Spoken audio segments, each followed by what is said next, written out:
નમસ્કાર દર્શક મિત્રો, ખબર છે .com પરથી હું દ્રષ્ટિ આપ સૌનું સ્વાગત કરું છું. દર્શક મિત્રો, હાલના સમયમાં લોકો ફિટ થઈ રહ્યા છે. લોકો ખાસ પ્રકારનું વ્યંજન પણ ખાતા હોય છે, ખાસ પ્રકારની ડાયટને ફોલો કરતા હોય છે કે જેથી કરી પોતે ફિટ રહી શકે, ફાઇન રહી શકે. હવે કરવું પણ જોઈએ, કારણ કે જો તમે સ્વાસ્થ્યને સારું રાખશો તો તમારું જીવન પણ સરળ થઈ શકે. પરંતુ ઘણા બધા લોકો એવા હોય છે જે પોતાના વધતા વજનને લઈને પરેશાન હોય છે. જો તમારું પણ વજન સતત વધી રહ્યું છે, તમે પણ વજન ઓછું કરવા ઈચ્છો છો, પરંતુ પોતાના સતત વધતા વજનથી પરેશાન થઈ ગયા છો, તો બસ તમારે આટલું જ કરવાની જરૂર છે. બસ આ એક પાવડર જો તમે દૂધમાં ભેળવીને પી લો છો તો તમને ઘણી રાહત મળવાની છે. તો આવો જાણીએ કે એ કયો પાવડર છે. આપણે વાત કરી રહ્યા છે ઈસબગુલનો. તો ઈસબગુલનો ઉપયોગ પેટ સાફ કરવા માટે થાય છે. જો કે બહુ ઓછા લોકો જાણે છે કે તે ફેટ ઘટાડવા પણ અસરકારક છે.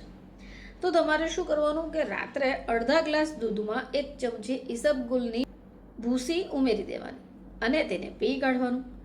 હવે જો તમે આ પ્રક્રિયા દરરોજ કરો છો તો તમને થોડા દિવસમાં નોંધપાત્ર સુધારો જોવા મળશે. હવે આ જે રીત છે એ માત્ર વજન ઘટાડવાની સાથે તમારી ઊંઘમાં પણ સુધારો કરે છે. તમને જો પાચનને લગતી સમસ્યા હોય તો એ મજબૂત કરે છે, તમારું પેટ સાફ રાખે છે અને મહત્વનું છે કે એ સંપૂર્ણપણે પ્રાકૃતિક છે.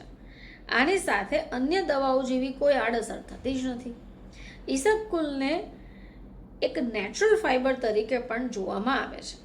હવે આ તમે એને પીવાનું શરૂ કરશો, એ પેટમાં પહોંચીને પાણી શોષી લે છે અને જેલી જેવું સ્તર બનાવવાનું શરૂ કરે છે. હવે આનાથી શું થશે કે તમને તમારું પેટ ભરેલું લાગશે અને તમારી ભૂખ ઓછી થઈ જશે. જો તમે એને રાત્રિ દરમિયાન દૂધમાં મિક્સ કરીને પીઓ છો તો એ પેટમાં ફેલાય છે, જેનાથી તમને પેટ ભરેલું ભરેલું લાગશે. હવે આ જ કારણ છે કે તમે ઓવર ઇટિંગથી બચી જશો અને તમારી કેલરીને પણ ઇન્ટેક કરે છે. હવે આ ઈસબગુલમાં કેલરી પણ ખૂબ ઓછી અને ફાઇબર વધારે છે, જે શરીરમાં જમા થયેલા ટોક્સિન્સને બહાર કાઢે છે, તમારું પેટ સાફ કરીને મેટાબોલિઝમને વેગ આપે છે.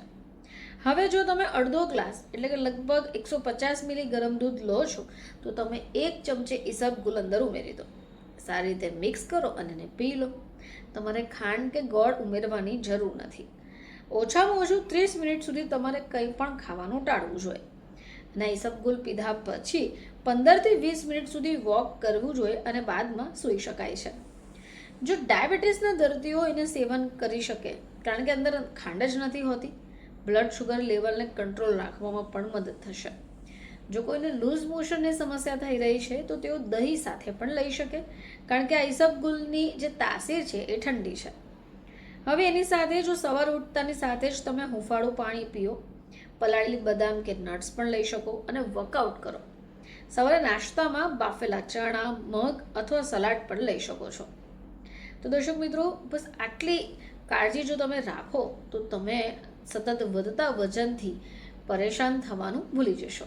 ફરીથી આપ સમક્ષ હાજર થઈશું. ત્યાં સુધી જોતા રહેજો ખબર છે .com.